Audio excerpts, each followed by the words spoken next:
नमस्कार.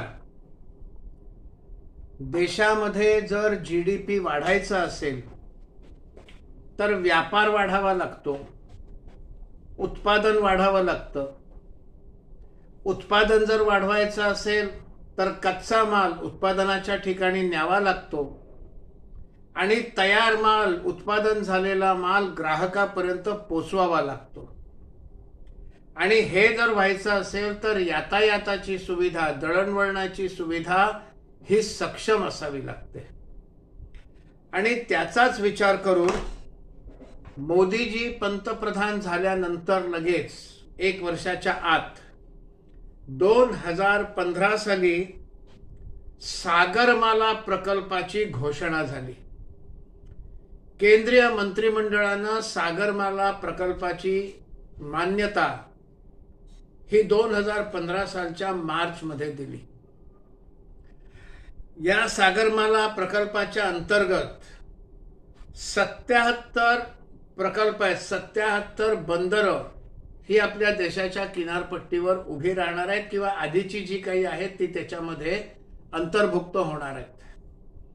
आपल्या देशाची किनारपट्टी ही गुजरात पासून सुरू होते, दक्षिणेला जाते आणि मग तामिळनाडूच्या तिथे, केरळच्या तिथे वळसा घालून बंगालपर्यंत ही किनारपट्टी येते. याची लांबी 7,500 किलोमीटर आहे. या 7,500 किलोमीटरच्या लांबीच्या किनारपट्टीवर 77 बंदरं, काही आधीची काही नवीन, असं मिळून 77 बंदरांचा विकास करण्याची ही योजना आहे. या 77 बंदराच्या विकासामध्ये पैकी आता 60 बंदरांची कामं ही पूर्ण झालेली आहेत. या सगळ्या प्रकल्पाचा जो खर्च आहे तो 4,500 कोटी रुपयांचा हा या सागरमाला प्रकल्पाचा खर्च आहे. याच्यामध्ये मग किनारपट्टी जिथे बंदरं आहेत त्याच्याशी संबंधित, त्याच्या जवळ असे प्रकल्प, औद्योगिक प्रकल्प हे उभे राहणार आहेत. याच्यामध्ये 2 प्रकारचे प्रकल्प असतील. एक म्हणजे ज्याचं बल्क मॅन्युफॅक्चरिंग होतं, त्याच्यामध्ये स्टील, सिमेंट, ऑइल रिफायनिंग अशा प्रकारचे, पेट्रोकेमिकल्स अशा प्रकारचे प्रकल्प हे याच्यामध्ये बल्क प्रोजेक्ट्स, बल्क मॅन्युफॅक्चरिंगचे होणार आहेत. आणि जे छोटं मॅन्युफॅक्चरिंग आहे, ज्याला डिस्क्रीट मॅन्युफॅक्चरिंग म्हणतात, त्याच्यामध्ये इलेक्ट्रॉनिक्स, अपारेल म्हणजे परिधान, फर्निचर, फुटवेअर, फूड प्रोसेसिंग असे प्रकल्प आहेत. ह्या सगळ्या गोष्टींचा व्यापार मग काही कच्चा माल म्हणून येईल, काही तयार माल म्हणून हा इकडून तिकडे जाईल. जर दळणवळण करायचं असेल तर मग त्या दळणवळणाची साधनं, दळणवळणासाठी लागणाऱ्या मूलभूत सुविधा, त्यांची निर्मिती आणि त्यांची देखभाल, मेंटेनन्स या खर्चाचा देखील विचार करावा लागतो. मग रेल्वे असो किंवा रस्ते असो, हे बांधणं आणि मेंटेन करणं याचा एक बांधण्याचा 1 टाइम आणि मेंटेनन्सचा रिकरिंग असे खर्च होत असतात. सागरी मार्गामध्ये मेंटेनन्सचा खर्च कमी आहे, बांधकामाचा सुद्धा खर्च जो एकदाच होतो, तो बंदर उभं करण्यासाठी जो खर्च होतो तो होतो आणि त्यामुळे सागरी दळणवळण हे तशा अर्थाने कमी खर्चाचं आहे. दुसरं असं की सागरी दळणवळणाच्या माध्यमातून मोठ्या प्रमाणावर वस्तूंची ने-आण करता येते. म्हणजे ज्या मालवाहू नौका आहेत त्यातल्या ज्या मोठ्यात मोठ्या नौका आहेत त्याच्यामध्ये एका नौकेमध्ये साधारणपणे 20 फूट आकाराचे, 20 फूट लांबीचे 6 ते 6,500 कंटेनर एका नौकेतनं जातात.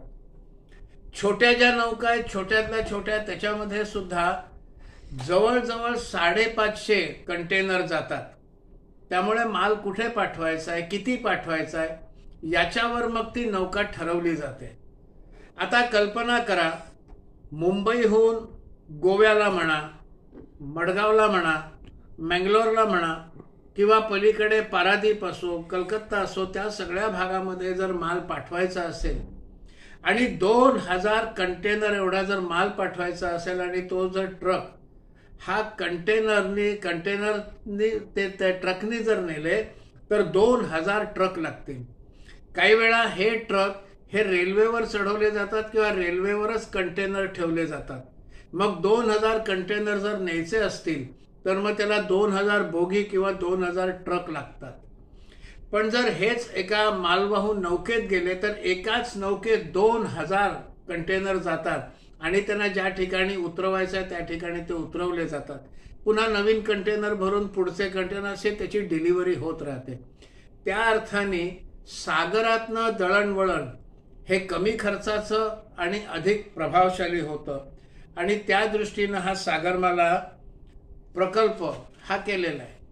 सागरमाला प्रकल्पातले बंदर उभी राहायला लागली की पोर्ट रिलेटेड डेव्हलपमेंट, मग तिकडनं जवळपासच्या ठिकाणी जो माल न्यावा लागतो त्यासाठी रस्ते आले, पूल आले.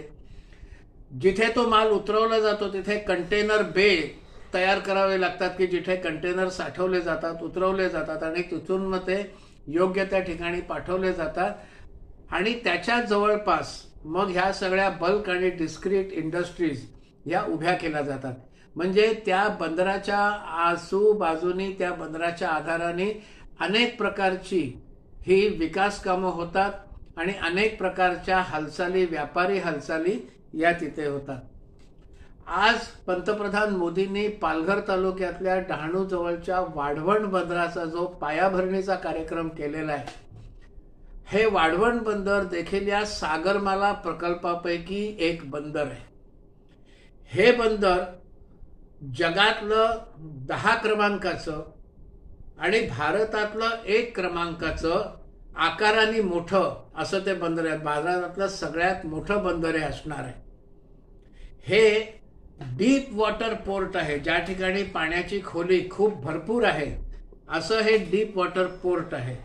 आणि त्यामुळे जगातल्या मोठमोठ्या नौका, ज्याला अल्ट्रा लार्ज कॅरियर्स असं म्हणतात, त्या देखील या बंदरामध्ये येऊन उभ्या राहू शकतील. मालाचं देवाणघेवाण ते त्या बंदरामध्ये करू शकतील.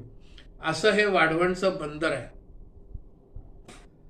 ह्या वाढवणच्या बंदराचं आणखीन विशेष म्हणजे भारत तिथून मध्य पूर्व आणि सुएझ कनाल वगैरेच्या माध्यमातून युरोप असं India middle east Europe economic corridor IMEEC या प्रकल्पाचा तो भाग असणार आहे.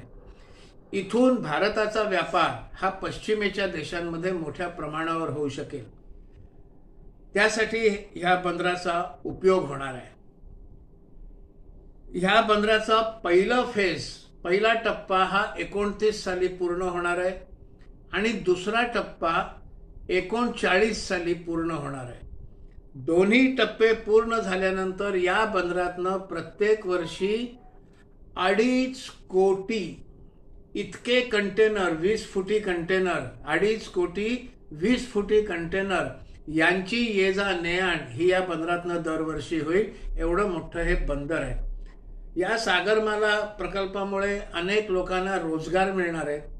अनेक आणखीन इंडस्ट्रीज, कारण एक बंदर उभं राहिलं की त्या ठिकाणी बंदरातनं माल उतरवून ने आण करणारे ट्रक्स आहेत.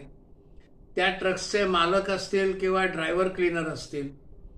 त्या ठिकाणी जे कंटेनर बे असतात त्या कंटेनर बे मध्ये काम करणारे लोक असतील, ते बे सांभाळणारे लोक असतील, असे कंटेनर बे चालवणाऱ्या कंपन्या असतात, कंटेनरच्या कंपन्या असतात जे हा व्यापार करतो, फॉरवर्डिंग एजंट असतात. अशा सगळ्या उद्योगांना त्या ठिकाणी काम मिळतं आणि त्यातून रोजगार निर्मिती होते. ह्या संपूर्ण सागरमाला प्रकल्पातून 1 कोटी रोजगार निर्मितीचं लक्ष ठेवलेलं आहे. असं हा देशाच्या विकासातला आणि पुढची अनेक वर्ष देशाचा व्यापार आणि देशाची प्रगती, देशाचा GDP वाढवण्यामध्ये या वाढवण बंदराचा खूप मोठा सहभाग असणार आहे. याच्यामध्ये दुःखाची गोष्ट अशी आहे की बंदर होऊ नये म्हणून आंदोलन केलं गेलं. आपल्या महाराष्ट्राची शोकांतिका हीच आहे. आपल्याकडे प्रकल्प दिला की त्या प्रकल्पाच्या विरुद्ध आंदोलन करायचं आणि नाही दिला की प्रकल्प दुसऱ्या राज्यात दिले म्हणून ओरडायचं. असं आम्ही दोन्ही ठिकाणी आंदोलनं दोन्ही बाजूंनी बोलत राहतो. हे बंद करून या प्रकल्पातनं राज्याचा आणि राज्यातल्या जनतेचा काय विकास होणार आहे याचा विचार करून अशा प्रकारच्या प्रकल्पांचं आपण स्वागत केलं पाहिजे. आपल्याला हा व्हिडिओ आवडला असेल तर कृपया शेअर करा, लाईक करा आणि चॅनल सबस्क्राईब करा. धन्यवाद.